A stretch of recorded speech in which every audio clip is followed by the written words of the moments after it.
Hey, I'm Grant with Grant's Game Rex. Thank you for joining me here on my channel for my monthly best games coming to retail video. I do this video every month. I do a rundown of all the games that are coming to stores and online marketplaces and big box stores and things like that near you. I try to, give you a couple minutes rundown on each of the games so you know a little bit what it's about. I wish I could include every video that comes to retail every month in this video, but I have to narrow it down to about 25 to 30, somewhere in there, and include different games for different people. There's all different types of games in this video, so I hope you find something that you like. If you are in the Southern California area, I did my first Green Team Wins live show at the Comedy Store, the world famous Comedy Store, one of the top comedy clubs in the country. We did it, it's on the Sunset Strip. We did it in July. I'm doing my second night of that on Sunday, September 7th. So if you're in Southern California or you know people in Southern California, please let them know. Sunday, September 7th, we're doing Green Team Wins live at the Comedy Store again, and I'm really excited. I hope to make it a monthly show. It's really fun. It's interactive. It's, everybody's involved. It's a memorable night of laughter and games. So, but here, I got a bunch of games coming out to retail for you this month. Thanks again for being here.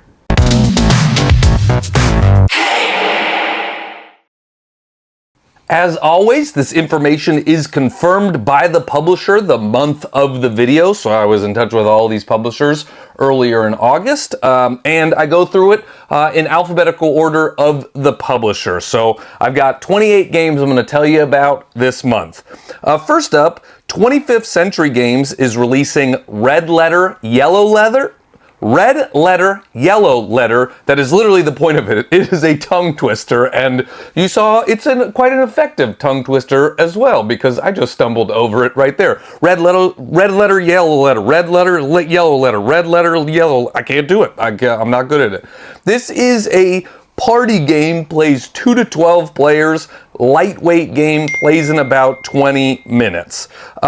In Red Letter, Yellow Letter, you will have category cards in your hand, and you will have word cards on the table, and it'll be like starts with this letter and does not include this letter. The yellow letter is the one you want to start with, and the red letter is the one you don't want to use. And you can play a category card and then say something that fits those parameters. And then someone else can either put down a letter and change the letter, or they can put down a new category and change the category. And so you're just trying to play out stuff and get rid of your cards and laugh along the way by the words that you come up with, and feel clever too. Oh, nobody could think of a word for that, but I did. Look at me.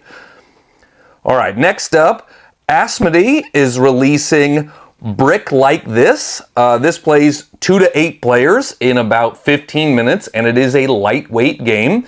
This is Asmodee's second game in their partnership with Lego. Last year they came out with Monkey Palace, which was a game that I really, really liked. If you were looking for a family weight strategy game, I think Monkey Palace was awesome. Brick Like This is a lighter, more party-ish game, not quite as much strategy as Monkey Palace. It is played in teams. You will be in teams. Regardless of player number, you're going to play in teams.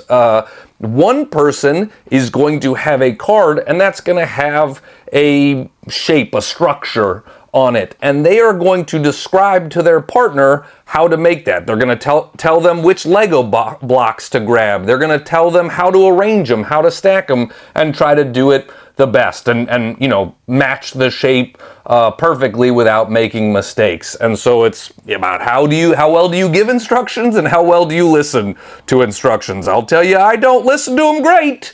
I'm not good at that. I don't have my listening ears on. But it's you get to make Lego, structures. You get to play with Lego in the game. So if you're looking for a team game or a building Legos game, then check out Brick Like This. Asmodee, in association with Final Score Games, is releasing the game Ink.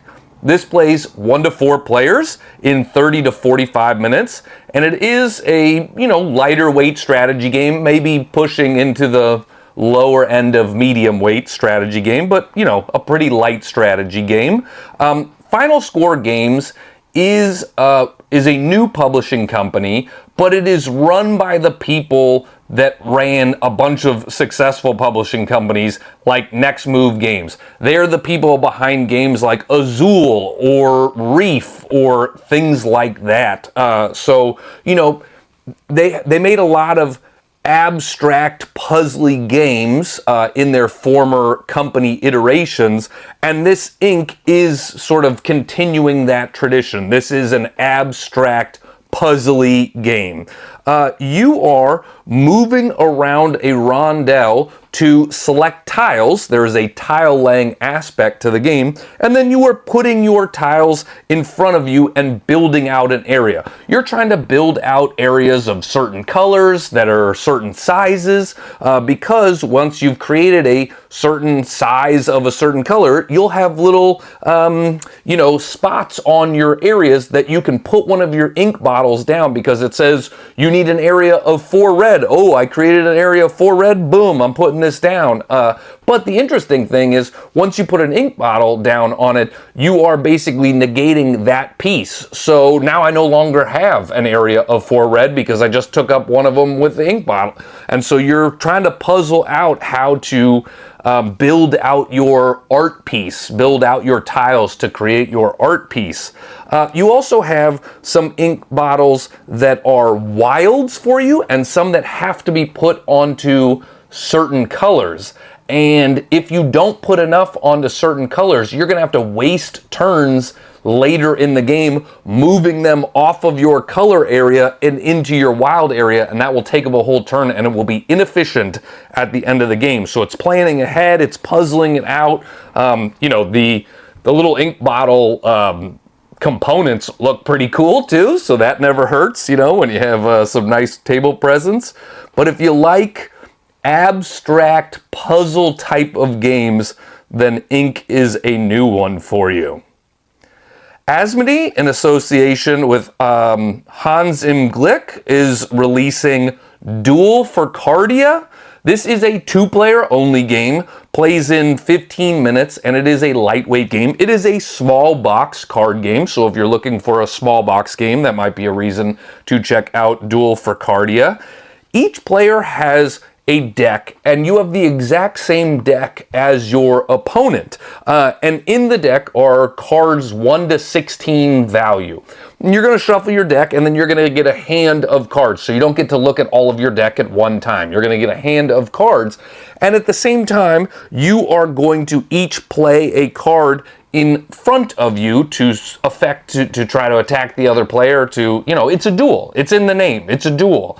The person who plays the higher value card is going to get one type of token, 4 points, but the person who plays the lower value card is going to get to activate the ability of that card, is going to get to use the special ability of that card, and each card, 1 to 16, has its own special ability. So it's about clever play and timing out when you're going to do stuff and outsmarting your opponent. Oh, you thought I was going to do this, but instead I've done that. Aren't I so clever? You know, that sort of thing. And I have heard from multiple people, it's a game that really rewards repeat plays, right? As you get to know the cards better and you get to know the special abilities, and you can kind of plan ahead or you know, it just adds to these sort of layers of cleverness about how you can do things unexpectedly in the game. So again, if you want a small box card game, 2-player game, then check out Duel for Cardia. Capstone Games is releasing the game Up or Down. This plays 2 to 6 players in about 30 minutes, and it is a lightweight card game. This is another, you know, pretty small box game, so if you're looking for a small box game, this might be for you. In Up or Down, you are building ascending or descending rows of cards, and you don't have to decide until you put multiple cards into one of your rows. You know, you start with a certain card, and then based on the next card you play, you're either creating a descending row or an ascending row. And you can only have 3 stacks of cards in front of you.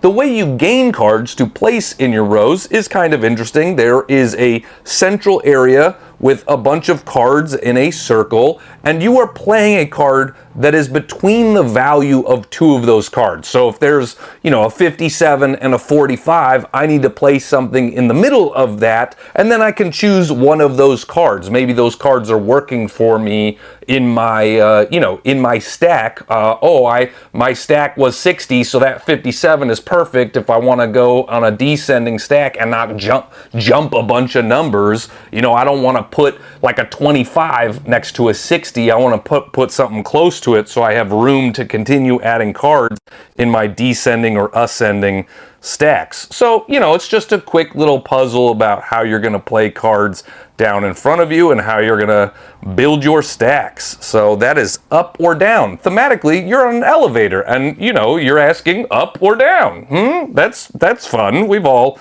had somebody ask us that on an elevator before. All right, next up, Capstone Games is releasing Tea Garden. This is a game that had an Essen release, and a number of people have played. A number of reviewers have already talked about Tea Garden, but this is its official, retail release. Is here in August 2025. Tea Garden plays 2 to 4 players in 90 to 120 minutes, and it is a medium weight game, a solidly medium weight game. You are, as the name suggests, sort of building out a tea garden. There is a number of different elements to the game, but one of the main elements is playing cards to get actions. You're using cards for action selection. You have some spots on your own player board that you can get multiple actions, but you're deciding the cards that you're playing. You could play multiple cards into one action slot, which you'll add up sort of the power of those cards, and it will get you a more powerful action. And then whatever card you played on the top of that stack has an icon on it, and that will get you a secondary action. So the power of the cards that you add up, is going to get you a main action, and then that icon will get you a secondary action. And I could play 4 cards in my first slot and get a really powerful action, but then I might not have cards to play in my second and third slot. And so how do I want to do? Do I want to, hold some of these off so I can get more actions in a round? You're also going to be buying cards to add to your deck. There is a deck building element to the game where I'm going to buy more powerful cards that get me better secondary actions that add up better for me. You'll also be doing things like, building new tea gardens, trading your tea with eager caravans. There's some sort of recipe fulfillment in that. You're going to be fermenting your tea leaves. You're going to be harvesting more tea. So there's a bunch of other stuff going on in the game for sure, but I feel like that action selection and deck building aspect of it is the thing that makes it, more unique than other games. So if you want a Euro-y medium weight game, plays in a couple hours or less, then Tea Garden might be for you. Capstone Games, lastly, is releasing Suna Valo. This is a 1 to 2 player game. If you're looking for a new 2-player game, this might be for you. Plays in 45 to 90 minutes, and it is a medium weight game. Thematically, you are reclaiming the land and establishing a thriving farm after the new beginning. It's a farming game thematically, but you are getting cards and then adding them to rows or to columns underneath your player board, and it does one of the things I really like in games. There's an engine building aspect to it, because when I add a card to a column, I activate the sort of ability of that card and then everything else in that column. So, the deeper we get into the game, the more cards you might have in a column. And, at first you're just doing like 2 things. And then by the end you're going boom, boom, boom, boom. I'm getting all of these resources. And then the game is, somewhat about how do you manage those resources and how do you use them to your advantage. But I love that escalating, by the end of the game, you feel so powerful where you're like, I'm getting all this stuff. when you get a card, you can also put it face down in a column that doesn't match its color, a spot that it doesn't really, it isn't meant for, and you still get to activate the other cards in that column, but you're not adding a new icon. You're not building up that column by doing that. And then, it's like a recipe fulfillment game after that. There are contract cards and you need certain resources and things like that to be able to fulfill those cards. And so, that's not that different than some other games out there. You also get to upgrade your board, which is cool. As you complete certain cards, you'll pull tokens, not tokens, like you'll pull barrels and you'll pull other things off of your board, and that will now upgrade your board and upgrade the actions that you can do. So there's a lot of engine building aspect to the game, and I love engine building, and so that's one of the things that caught my eye about Suna Valo. So if you like farming games, or if you like some engine building, you want to activate rows and columns with your cards, two-player game, Suna Valo. Chip Theory Games is releasing the game Wroth. Wroth plays 1 to 4 players in about 60 minutes, and it is a medium weight game. I'm excited that Chip Theory is doing some more games like Wroth these days, because Chip Theory is known for their sort of big box cooperative games, and those are great games, but they're often big experiences that play in a lot of time. And I like that there are some options that play in 30 to 90 minutes from Chip Theory these days, because their production is always amazing. Wroth is an area control game at its core. You're going to be putting troops out on the board. Some of those will be basic troops represented by, little guys, and then some of them will be dice, and those are sort of your elite troops that have more health, more vitality to them.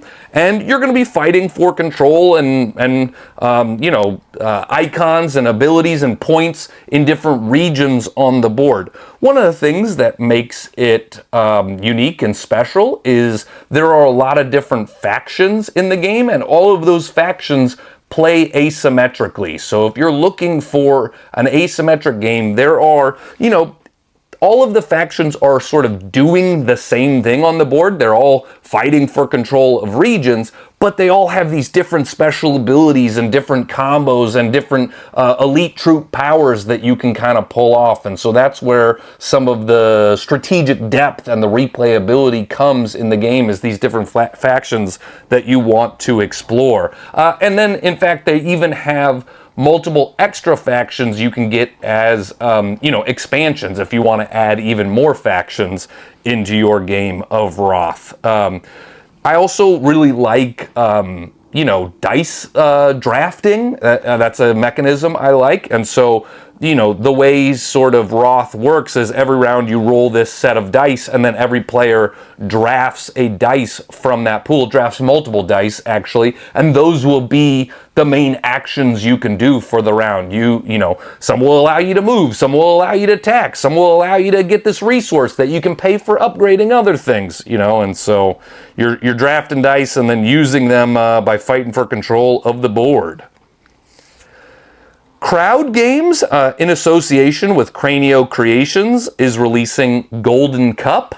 Golden Cup plays 1 to 6 players in about 60 minutes, and it is a lighter weight strategy game, but maybe at the top end of the lighter weight strategy game category. This is a game where you are building a team with cards, and then you are using those cards to fight against another player. And so even if you're playing, a 6-player game, you're essentially going head-to-head with one other player, and then you'll switch and go head-to-head against another player, and then head-to-head and head-to-head until you get down to the final, where like the 2 best people will face off in a championship match. And so, you're managing and training your team of fantasy characters. this is getting compared to Challengers, and I think rightly so. You know, Challengers has that sort of face-off against different opponents. This also does similar stuff to Challengers in that you are buying new cards for your team, and those cards are going to get you different special abilities and get you different tokens.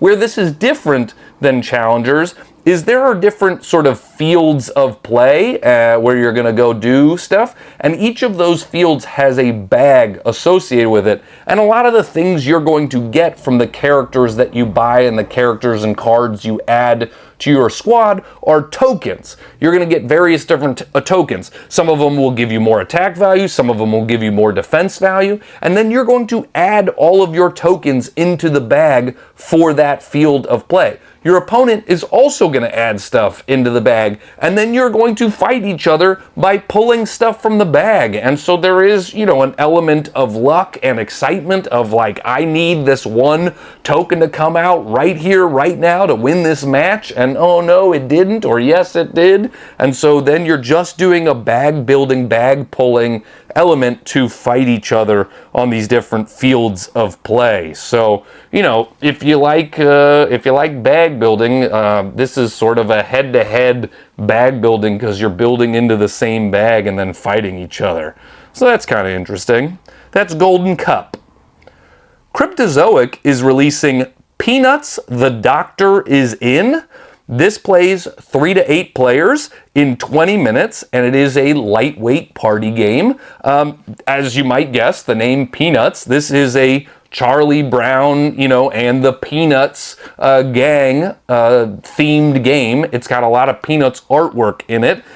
So essentially what happens is one player puts down a problem that they might be having, and then everyone else plays classic Peanut comic panels as advice for those problems. They are giving advice, but using Peanuts artwork and Peanuts theme stuff, which is kind of different. That's what makes it different. And then the active player can pick their favorite piece of advice. And so, you know, this is not really breaking any molds in terms of how it's played, but, you know, if you're a big fan of Charlie Brown stuff, if you're a big fan of the Peanuts comic series, then that's the reason to play this one. You know, a problem card might be like, why can't I ever win? And then you're playing real comic strips down to why can't you ever win? And then the person who offered the best card wins that card. So yeah, just a lightweight party game all about Peanut stuff.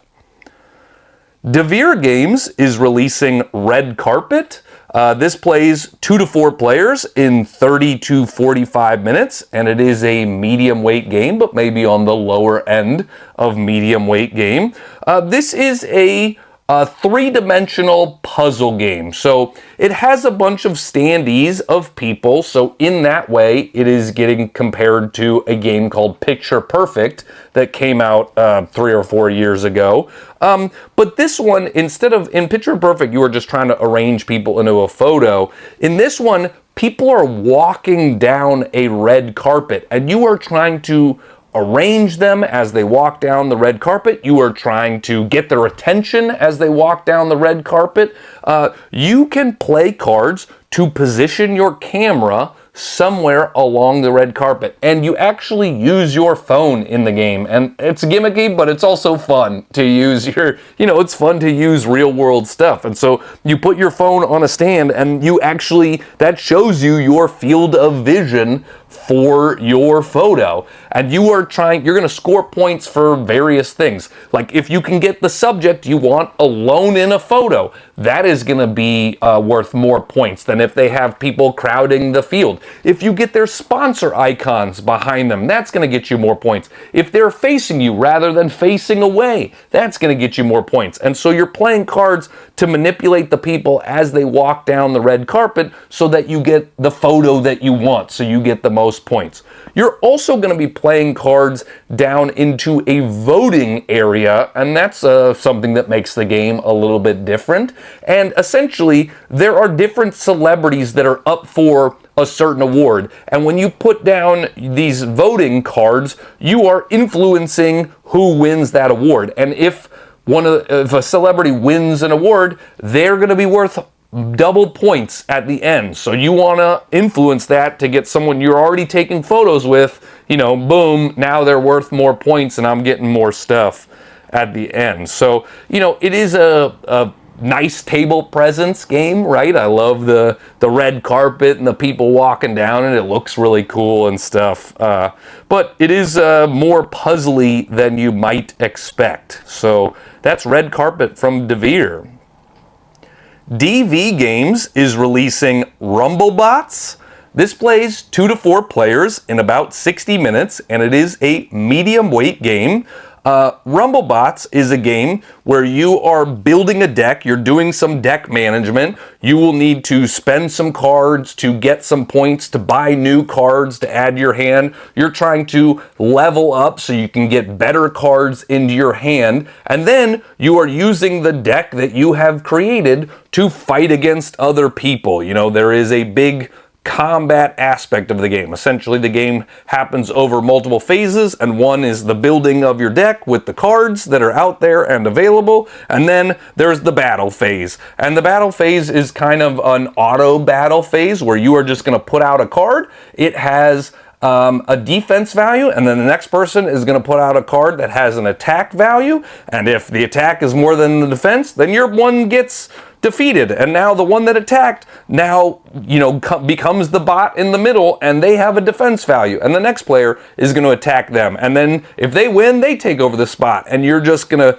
go around like that fighting each other until somebody, you know, is the last robot standing for that round, and you're going to get some points if you are the last bot standing. And so I like these auto battle games. I think they're pretty fun because all the strategy and decision making comes in sort of the first half of the game where you're like, ooh, what's gonna combo well together? What cards have synergies together? And then at some point it's just like, I hope this works out for me. You know, it's that fun, exciting moment. So yeah, if you're looking for a kind of auto battle game, I like the art in Rumblebots too. All these different robots and stuff look fun and cool. So that is Rumblebots. Next up, Dice Games is releasing Bad Judgment, the party game of questionable life choices. This plays 2 to 10 players in about 30 minutes, and it is a lightweight party game. In Bad Judgment, you build a pyramid of cards, and all of those cards have branching decisions, branching pathways. And so an active player is going to start at the top of that pyramid and work their way down to a set of numbers on the bottom of the pyramid. And those numbers are going to each, you know, be an independent sort of path through the pyramid. And so you would start at the top, and it would be like cats or dogs, and if you want dogs this way, if you want cats this way, and then the next card will be like spring versus fall, and then you're going to go one way, and every other player is trying to predict where you are going to end up, which number you are going to end up along the bottom, and if you are right, you get points. And then, you know, afterwards, it's a fun discussion, right? That's a lot of party games. It's like, what? You picked this over this? How could you do that, you monster? And so you're just getting to know your friends better, and you know, that sort of branching pyramid looks cool on the table and stuff, and it's a unique way to sort of do like get to know you questions, this or that. Exploding Kittens is releasing the game Monster Match. This is a game, it's important to me to include games for all different types of people in this video. This is a game that plays ages 4 and up. So if you are looking for a game for your young children's or niece or nephews or friends, or I don't know, maybe you're friends with a bunch of 5-year-olds. I don't know your life, you know.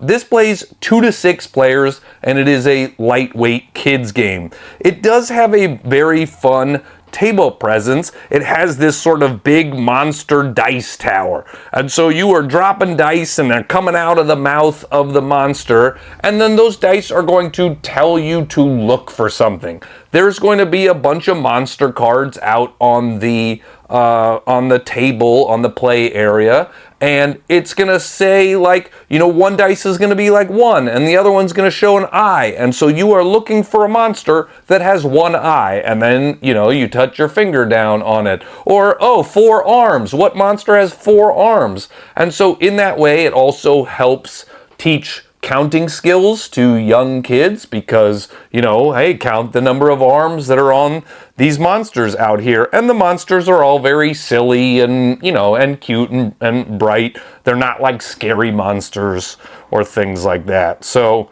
yeah, again, if you're looking for a game for the young ones, check out Monster Match.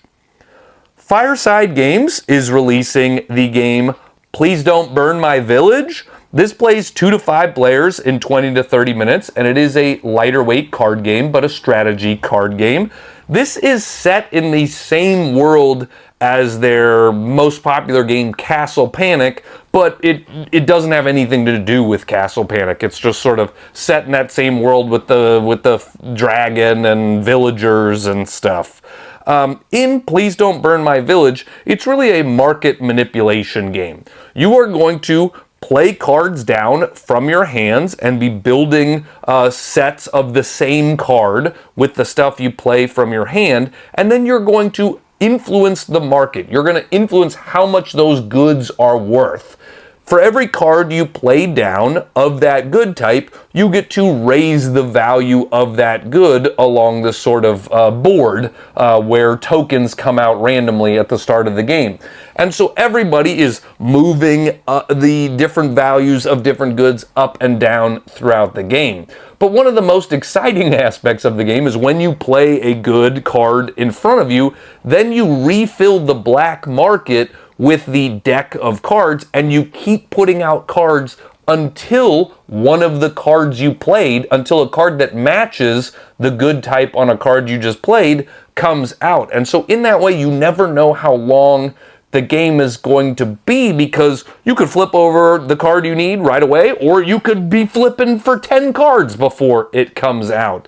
You can also buy cards from the black market to add to your hand, and one of the most fun aspects of the game is there's kind of a push your luck ending, if you will, because you could hold on to a bunch of one good type to try to have a last turn and play them all down onto the table and jump that to the top of the market, and now all of those things are worth 4, and I just put down 5 of them and I just got a bunch of points.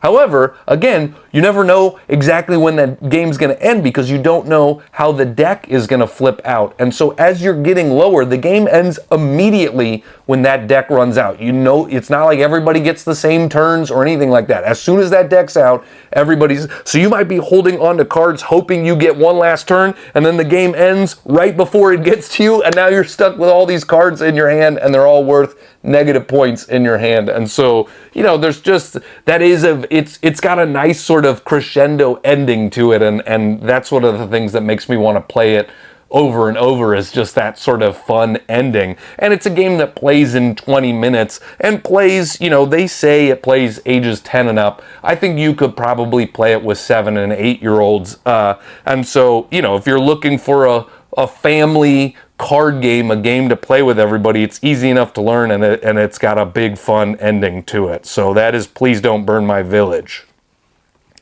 Hachette is releasing the game Gwent, the legendary card game. This plays 1 to 5 players in about 20 minutes, and it is a medium weight game, but on the lower end of medium weight. And though it says 1 to 5 players, I really do think this is mostly a 2-player game. This is best at a sort of head-to-head card battle game. You can play with more people in other modes and stuff like that, but it's best at 2 players. This is actually a game from a video game.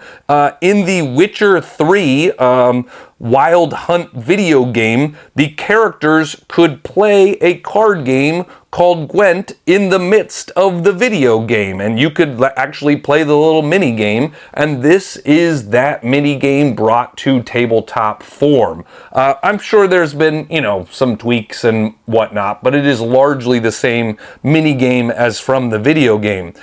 2 players, you build a deck, a faction deck, and you can either, just use the starter cards that are recommended, so you don't have to spend a lot of time crafting a deck. You can just jump right into the game, or you can spend time building a deck and figuring out which cards you want to play with that game and stuff. And each of the factions is gonna have some different special abilities and sort of card combos and things that they're better at out in the game.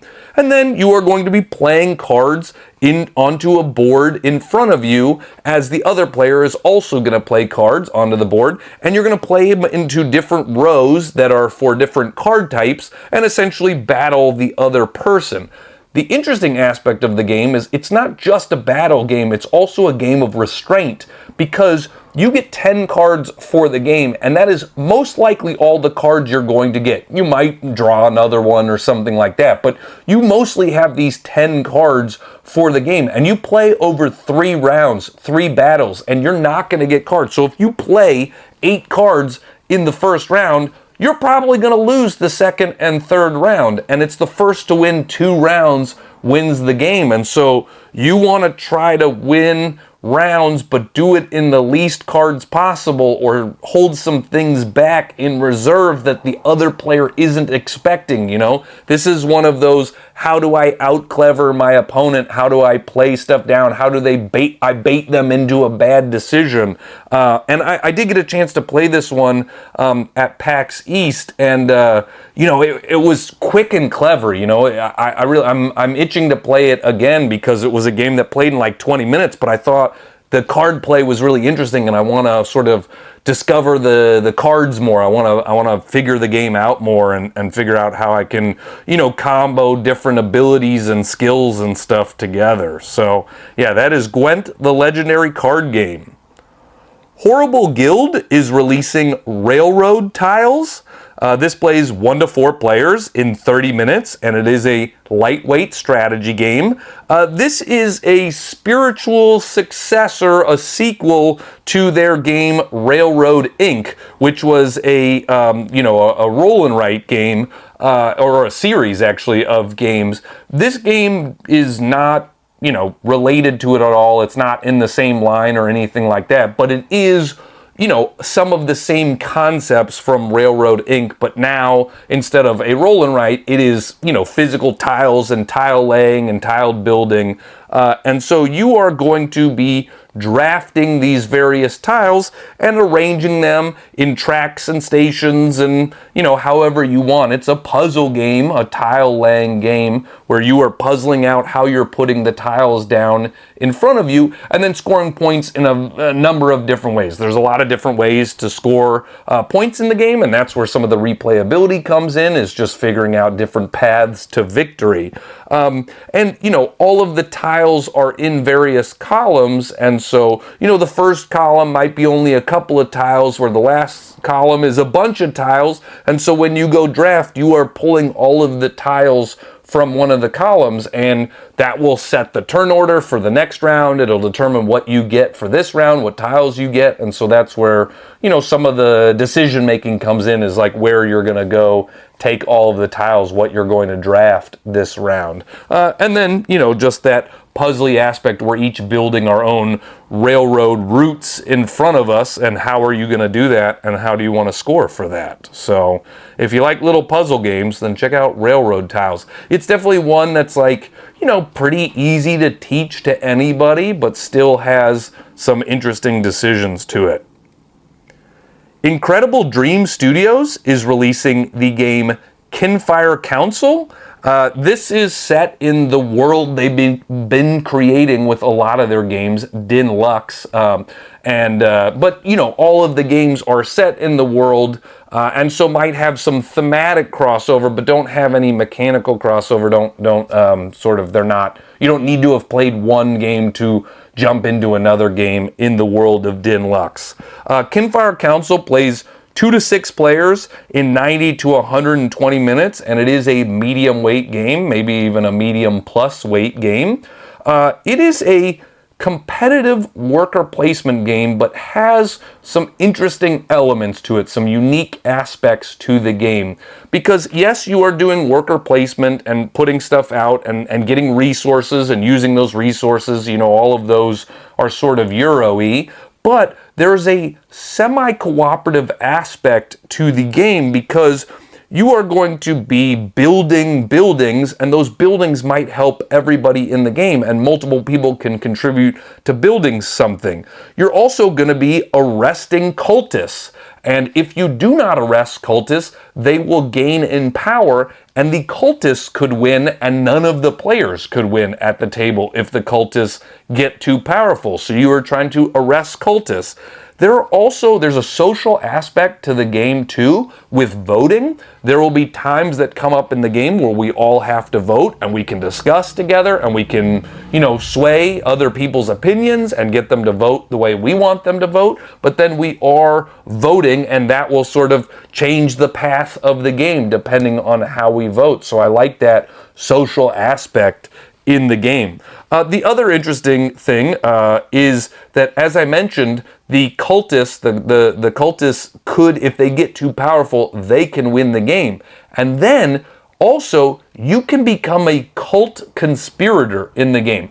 If you are losing the game, if you're like, man, I'm so far behind and I don't think I'm going to win this, then you can try to become a cult conspirator and bump the cultists up, and then if the cultists win, you also win. So you have a path to victory, even if you're kind of feeling out of it in the main way to win the game. And so, you know, that's what I mean. There's like, it's a competitive game, but it almost feels like there are semi-competitive aspects to it because, yeah, you're doing stuff together and building stuff together, but you're always watching for anybody who's too into the cults and stuff like that. So yeah, it's cool. Kinfire Council is one that I want to play for sure.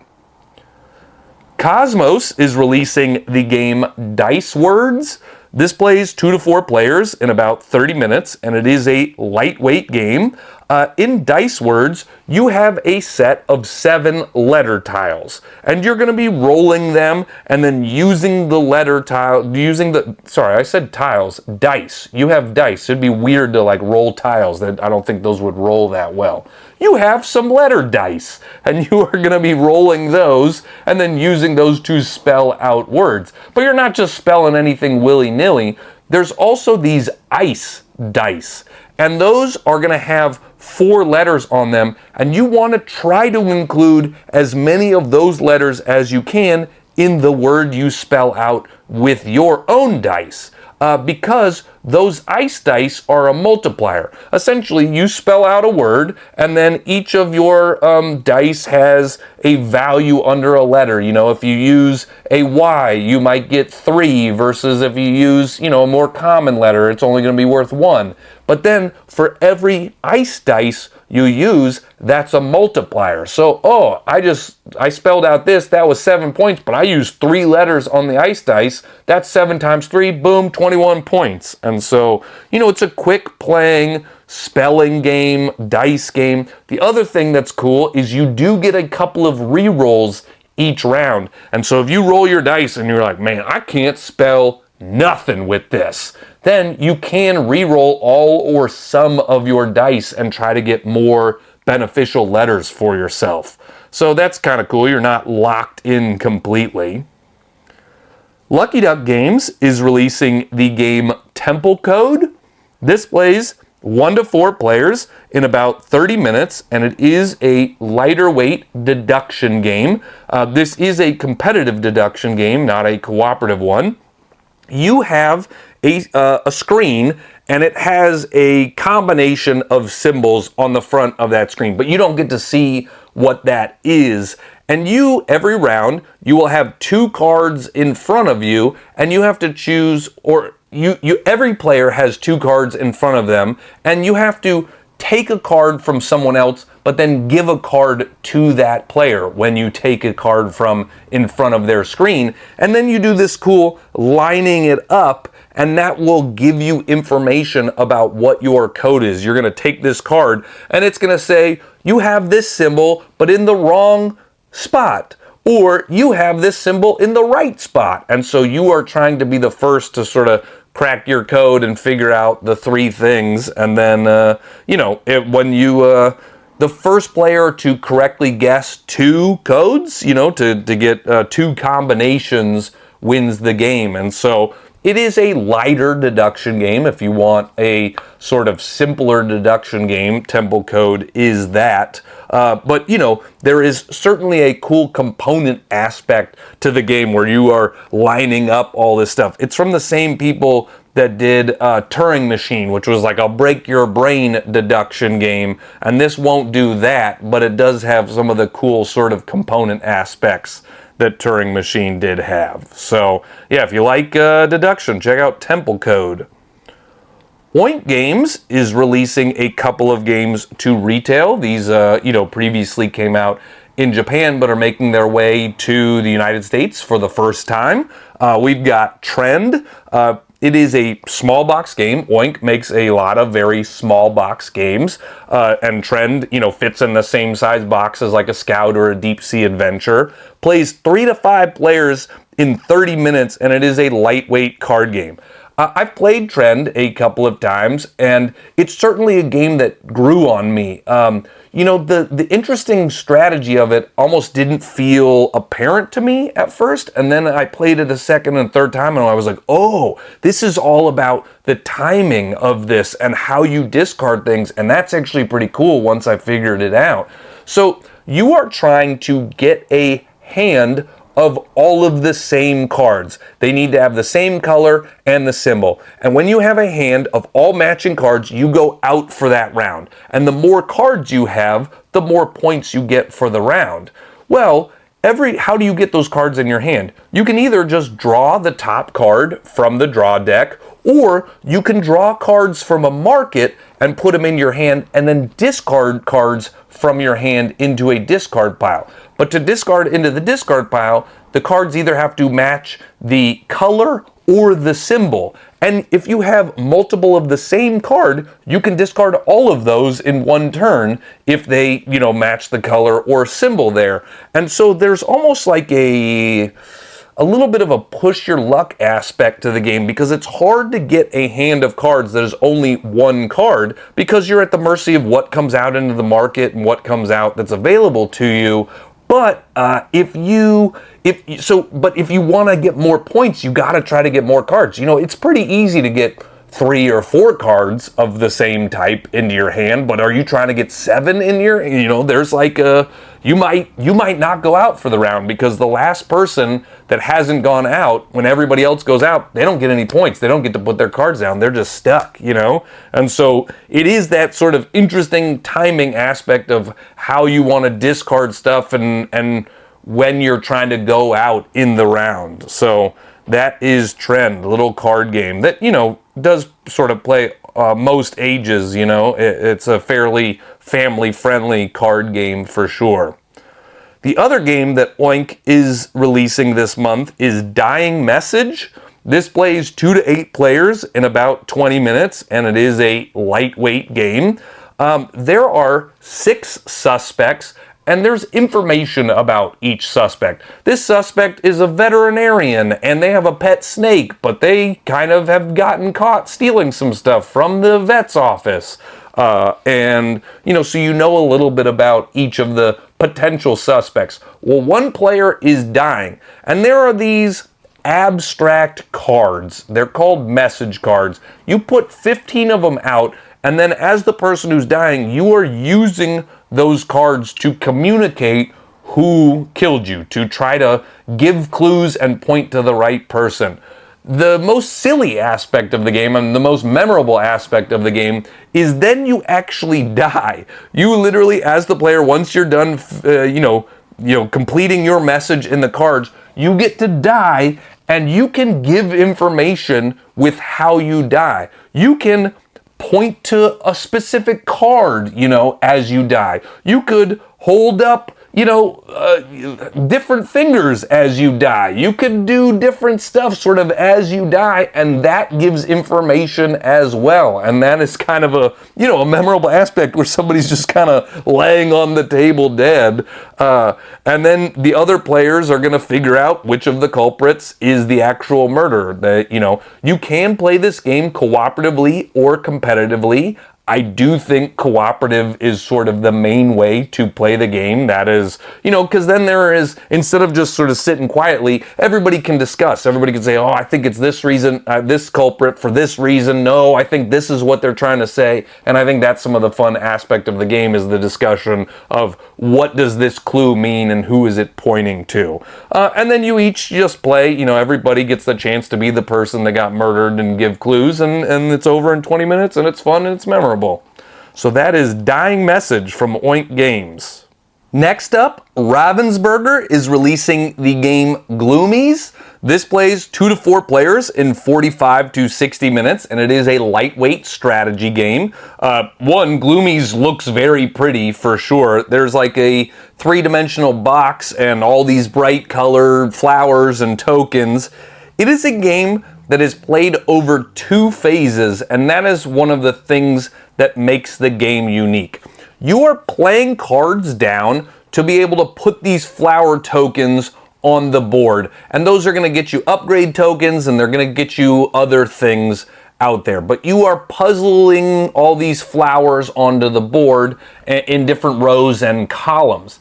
And then all of the cards you played then become your sort of hand again, and then you're going to play cards in the second phase to take flowers off of the garden that you have just built and put them onto other cards and try to decorate these Gloomies. And that's going to be one of the main ways you score points in the game. So you're sort of building up the board and then tearing it down and using what you got to fill these other Gloomy cards. And so it's interesting how your discarded cards become your deck again for the second half of the game. And so there is some planning ahead that needs to happen if you want to win. There is figuring out how you want to put out the rows and columns of flowers so you can get what you want later in the game. The Gloomies and stuff are very cute, and the artwork is cool, and I like the colorful look of this game as well. It's certainly, family-friendly, welcoming strategy game, but it looks very cool on the table for sure. Renegade Game Studios is releasing the game Naishi. This is a 2-player only game, plays in about 20 minutes, and it is a lightweight card game. This is a hand management tableau building game. You are going to get a hand of cards, but you cannot reposition the cards in your hand. You are stuck with how they are unless you get a special ability that allows you to rearrange stuff. So there are cards also available out in a market, and then you have a row of cards in front of you, and you're making a tableau that is 5 by 2, so 10 cards. But as you draw cards from the river and things like that, you have to put them in your hand in specific positions, and then you're going to play cards down into specific positions at the end of the game. So you have to, respect the positioning of all the cards in the game, and then, it's about playing cards down into the spots that combo with other cards that score well based on what's around it. Different scoring conditions are going to need to be next to different cards and stuff like that. So, it's about managing your hand of cards and getting them down into your tableau in the most efficient and beneficial ways as well. So, if you like hand management games or just interesting sort of 2-player clever card games, then you might like Naishi. Stonemaier Games is releasing the game Vantage into retail. If you pre-ordered this game, you most likely got it in July, but it's hitting retail this month, August. Vantage plays 1 to 6 players in 120 to 180 minutes, and it is a medium weight game.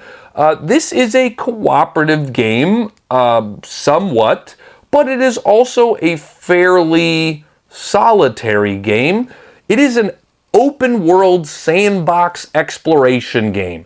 You're going to be going all over the world, exploring these different cards. There's a ton of different cards, and so there's a lot of replayability in sort of what you're exploring and what you're experiencing. But all of us are most likely landing in the world in different spots, so you could play a full game of Vantage and sort of never cross paths with another player. So while we are all playing on the same world, we're kind of all doing our own thing.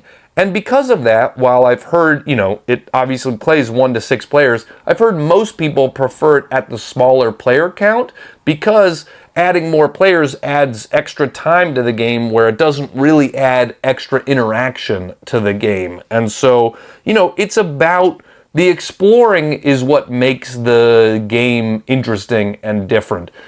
And to win the game, you will have to accomplish certain objectives, but you don't really even know how to accomplish those objectives until you just start exploring. So you're just kind of out there doing stuff, and as you learn more, you'll figure out ways to accomplish your objective so you can try to win the game. One of the things I like about it is not a campaign game. This is each game is standalone, and you're going to see different cards and explore different things every time you play Vantage. And so you don't need to know a storyline. You can jump in with different players anytime you want. And all you will know is just what you've learned about the world in past sessions, but you're going to learn new things every time you play it. And so, again, if you want something that's just kind of a go anywhere and do anything and explore, then Vantage is the game for you. The Op is releasing the game The Cat Between Us. This plays 2 to 6 players in 15 to 40 minutes, and it is a lighter weight card game. Every suit of cards has a different toy on it, and you're going to be playing cards down into different toy columns. Each toy can sort of accept 2 cards, and those cards are going to have a power value on them.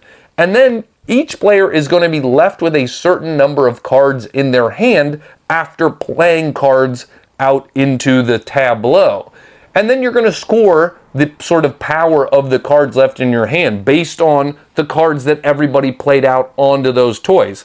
This one particular toy, it's a little toy mouse, and somebody played a 2 and somebody played a 5, and so the power of that is a 7. Well, I've got one of those left in my hand, so that card's worth 7 at the end of the round for me. And we are all going to add up our power. There is a cat token on the track, and you want to be the person that gets closest to the cat token without exceeding it. If you have too much power on the toys that you have left, you've scared the cat away, you were too aggressive with the cat, and it doesn't want to count. I should say, why are you doing this? Thematically, this cat is lost, and you're trying to get it to come out of where you're trying to find your cat. He's under a couch or under a bed or something somewhere, and you're trying to find your cat, and so you're shaking little toys and trying to get them to come out. So I think that's the most interesting aspect of the game. The coolest aspect is that idea of how do I get the closest without exceeding the value, and you're just going to try to be clever in your card play and what you leave in your hand at the end of each round. So, plays quick, but it is clever. That is Cat Between Us. Next up, Thunderworks Games is releasing Citizens of the Spark. This plays 1 to 5 players in 45 to 60 minutes, and it is a medium weight card game. I like Citizens of the Spark a lot. I have played this game a lot. I covered it for their Kickstarter last year, and I've already been playing my copy that I just got a few weeks ago. In the game, there are 30 different faction decks of cards, but each game you only pick 10 of them. So there feels like a lot of replayability in the game for that reason. You can use different factions every time you play. you're going to shuffle up all the factions together, and then each round, you're going to draft a row of cards. There are going to be 3 different rows of 3 cards. And so you're going to draft those and add them to your city. Every time you get a card that matches a card you already have, you're going to lay it on top of that. And then you can activate each faction deck. Each faction of 10 cards has its own special ability. And when you activate that ability, you do it to the power of the amount of those cards you have. So obviously if you do it at a power of 3, it's going to be really powerful. And if you do it at a power of 1, it's not going to be as powerful, but maybe it's worth it to you at that point in the game.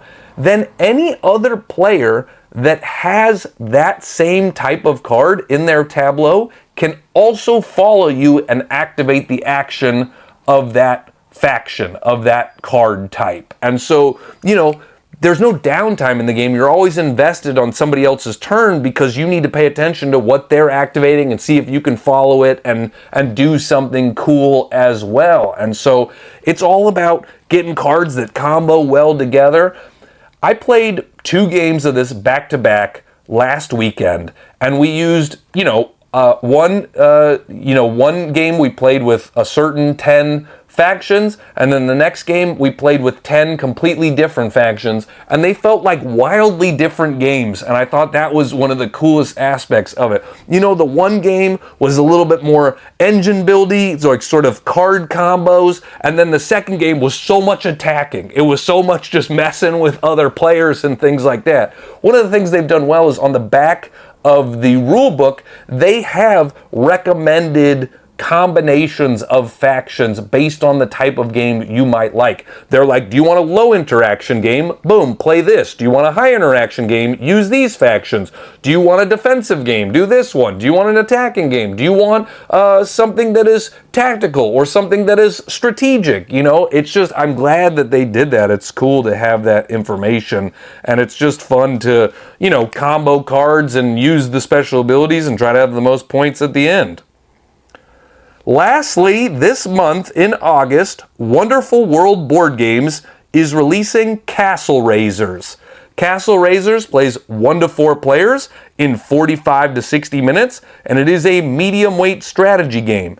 This is a tower defense game. You are playing as the 3 little pigs trying to defend your village from the big bad wolves, all the the different wolves trying to get in. And so every round you draft a tile and you use that tile to literally build up your castle walls. You are going to build them 3-dimensionally on top of other pieces. And then whenever you cover up an icon, you get that special ability, that resource, that action, however you do it. So you're drafting these tiles because you want certain actions and abilities with them. And then you're going to get sort of hit with waves of enemies, and you are trying to withstand them. You don't want a wolf to come with a ladder because then he can get over your walls, and you want to try to defend before that. You know, there are archer wolves. There are different types of wolves that are going to be trying to get into your village, and you're trying to prevent that. And so you're building up stuff as you go. So it's a tile laying game, but a pretty unique one, right? Like, it's got a 3-dimensionality to it. You're building up your walls. It looks cool. I like castle defense, tower defense type of stuff. I think it's fun to predict how stuff is coming out and to build up in certain places, but maybe gamble and risk it in other places, you know? So yeah, that is Castle Raisers. It does also include a solo and a co-op mode for Castle Raisers if that is your thing. If you would rather play a game cooperatively, you can do that with Castle Raisers as well.